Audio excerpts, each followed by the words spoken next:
दोस्तों तारीख थी 14 अगस्त 1947। आज से करीब 73 साल पहले चारों तरफ गहमा गहमी का माहौल था। एक तरफ लोगों के अंदर आजादी को लेकर के उत्साह बढ़ते जा रहा था, मगर दूसरी तरफ अखंड भारत को दो हिस्सों में बांटने की तैयारी पर था। समय रात के करीब 9 बज रहे थे। बिजली के गड़गड़ाहट के साथ दिल्ली की सड़कों पर जबरदस्त बारिश हो रही थी। अलग अलग जगहों से आकर लोग पराया सेना हिल पर इकट्ठे हो रहे थे। कुछ ही देर में लाखों की तादाद में लोग इकट्ठे हो चुके थे। रात के करीब 10 बजे जवाहरलाल नेहरू और सरदार वल्लभ भाई पटेल और राजेंद्र प्रसाद और माइटवाय ओइसराय हाउस पहुंचे। अब कुछ ही समय बचा था भारत को आजाद होने में। कुछ लोगों के चेहरे पर मायूसी थी तो कुछ लोगों में उत्साह पर। यहाँ पर जवाहरलाल नेहरू अपनी स्पीच शुरू करते हैं। उनके भाषा की शुरुआत ये 2 लाइनों से शुरुआत होती है। At the stroke of the midnight hour, when the words sleep India, will we awake to life here freedom। कुछ ही देर बाद वो घड़ी आ ही गई जब भारत ने आजादी की सांस ली। 12 बजे शंखनाद अर्दिश आजादी का आरंभ हुआ था। जिस समय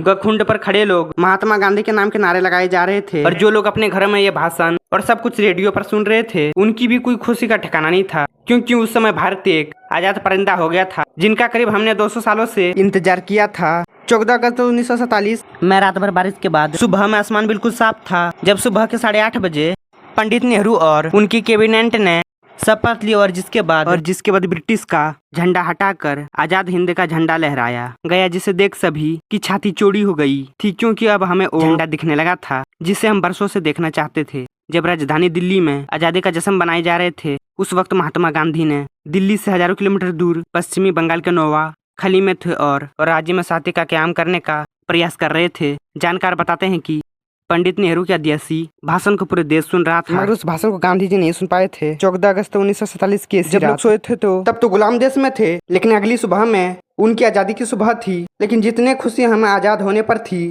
उतना ही गम हमें अखंड भारत टूट जाने पर था। दोस्तों भारत ने अपना 3,46,737 किलोमीटर का एरिया पाकिस्तान के रूप में खो दिया। करोड़ों की संख्या में लोग भारत से अलग हो गए थे। लोग जो कुछ समय पहले ही भाई की तरह जिंदगी जी रहे थे, वो अब एक दूसरे के जान के दुश्मन बन चुके थे, क्योंकि 14 अगस्त की रात 12 बजे भारत और पाकिस्तान संघ विभाजन हो गया और भारत 2 हिस्सों में बट जिसमें एक हिस्सा पाकिस्तान और दूसरा हिंदुस्तान के नाम हो गया, जिस वजह से कई सारे दंगे हुए। जो लोग पाकिस्तान में सुरक्षित समझते थे वो वहाँ पे चले गए और जो लोग भारत में महसूस कर रहे थे सुरक्षित, वो यहाँ पर ही रह गए। कहा जाता है कि करोड़ों लोग पाकिस्तान को मजबूर हो गए थे।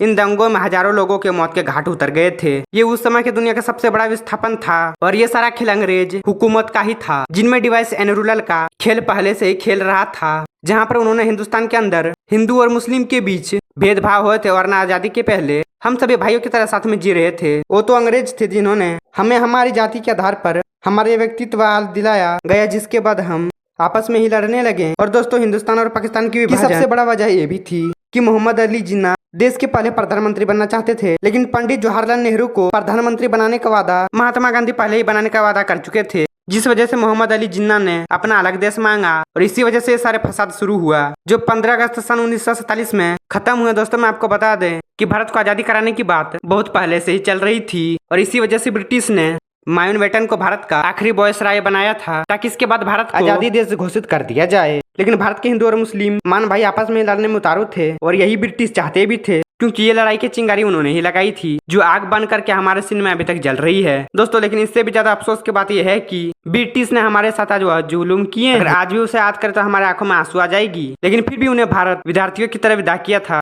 जहाँ पर 1500 ब्रिटिश सैनिकों की पहली टीम 17 अगस्त सन 1947 की दिन अपने देश लौटी। वहीं आखिरी टीम उसकी 1 साल बाद 27 अगस्त को 1948 के दिन निकली, जब ब्रिटिश के आखिरी सैनिक की टोली हमारा देश छोड़ करके जा रही थी। तो उनको बैंडबाजी के साथ विदा किया गया और उसी दिन सभी ब्रिटिश का नाम को हमारे नक्शे से निकाला गया। दोस्तों ये थी पूरी हमारे आजादी की कहानी।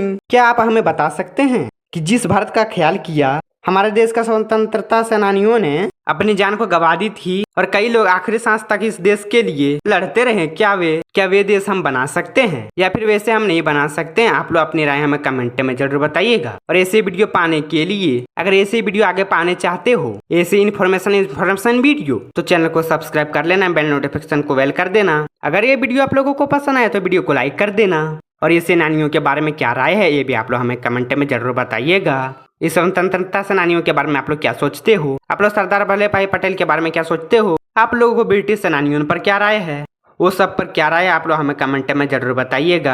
आप लोग को गांधी जी पर क्या राय है ये भी हमें कमेंट में जरूर बताइएगा। अगर हमारे भारत नहीं टूटता तो आखिर क्या होता? अगर हिंदुस्तान पाकिस्तान अलग अलग नहीं होता तो क्या होता? आज हमारे भारत कैसा होता? आज हमारे भारत में क्या क्या होता या फिर क्या क्या नहीं होता, ये भी आप लोग हमें कमेंट में जरूर बताइएगा। और ऐसे आगे वीडियो पाने के लिए चैनल को सब्सक्राइब कर लो एंड वीडियो को लाइक कर दो। और आप लोग कमेंट में लिख करके जरूर बताना कि वीडियो कैसे लगा आप लोगों को। तब तक मिलते हैं किसी और वीडियो में।